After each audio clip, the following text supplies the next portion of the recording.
If you read the blogs, 96 teams was inevitable. It was going to happen. They were going to shove it down our throats, and that's what was going to happen despite the fact we had as good an NCAA tournament this year as we have had in the past decade.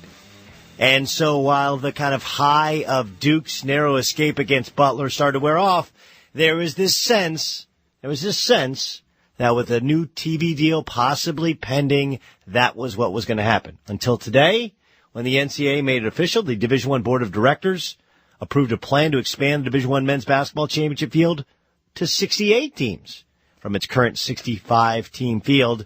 And let's get to the Subway Fresh Tank Hotline. The man who essentially runs the NCAA tournament, Greg Shaheen, kind enough to join us on ESPN Radio. He's the Senior Vice President of NCAA Basketball and Business Strategies. And business, Greg, very, very good, as you also agreed to a 14-year, $10.8 billion agreement with CBS and Turner. Give me your sense of 68 as opposed to 96. Well, it's one of the options that the committee had been looking at for some time, and also as the association was looking at its media contracts, one of the configurations that it contemplated as well. And it was clear after the addition of the opening round game in 2001 that having one of the four regions having the opening round game, but the others not, created difficulty in assembling the bracket for a lot of reasons, and so it was something that needed to be addressed one way or another. And so when the opportunity to go to 68 availed itself, the committee was eager to put that recommendation forward. All right, the board members also said they want to remove the stigma to that opening round game, if you will. So there'll be four quote-unquote opening round games. Has there been a decision made as to what they'll be playing for, what seed they'll be playing for? No.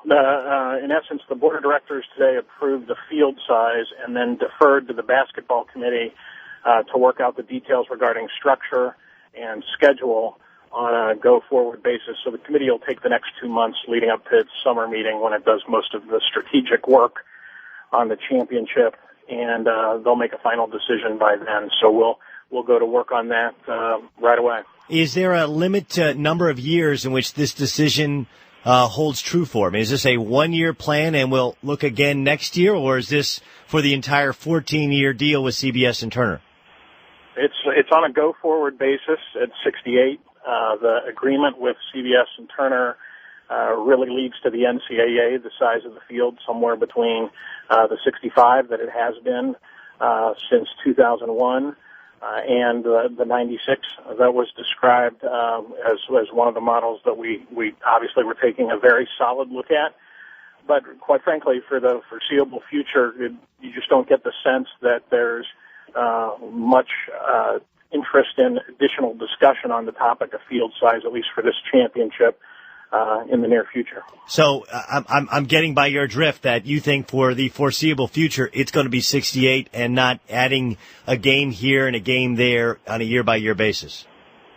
Oh, yeah, I think the basketball committee, which is the entity that really oversees all aspects of how this tournament is operated, I have no indication that they have interest in growing it beyond today's announcement.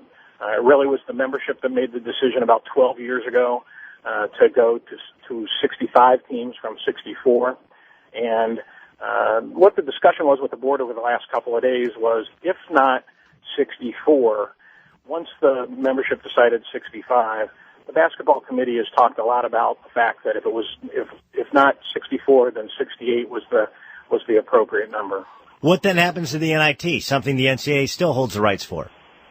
The NIT moves full blast ahead. We're ready for the season tip-off here in just a few months, and the postseason NIT as well will be on tap next March.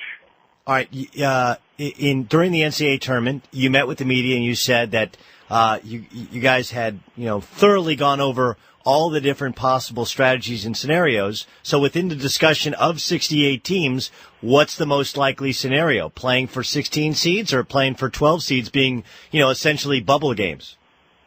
Well, I think you've outlined the two probable kinds of options. But you're not going to give me which one it's going to be? I don't get to decide, Doug. I mean, listen, this is a committee matter, so they'll talk about it. They'll meet in mid-May, and they'll meet again in late June. But I think as always, you're on top of the probable options.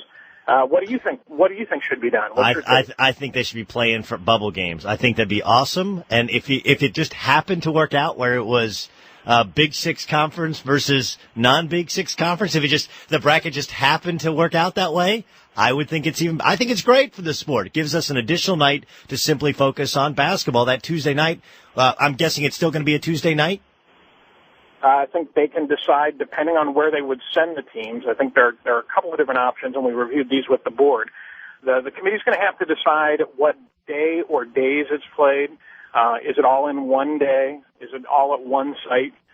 Or is it at multiple sites? Those are the kinds of things that the committee will have to work its way through. And quite honestly, what the committee did not want to do is predispose itself to any single solution, given the way the timing was working with this week's meetings and last week's decision regarding the media contract. All right, one of the things you handle is logistics. Logistically, is Dayton the best location, and one day, or logistically should it be moved around and be on 2 days? Well, quite honestly, we had been in earnest preparation over the last several months for conceivably 96 teams. So the notion of going to 68 feels not all that daunting, but the reality is that Dayton's done a great job with the opening round game. You and I have talked about this before.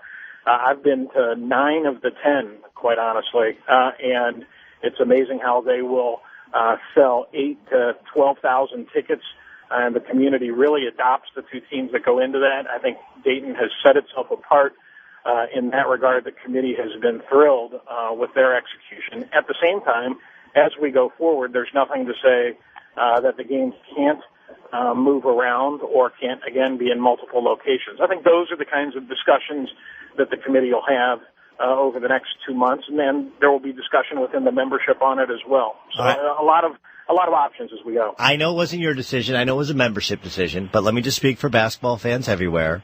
Thank you. We didn't want 96. We didn't get 96. This is better. Thank you.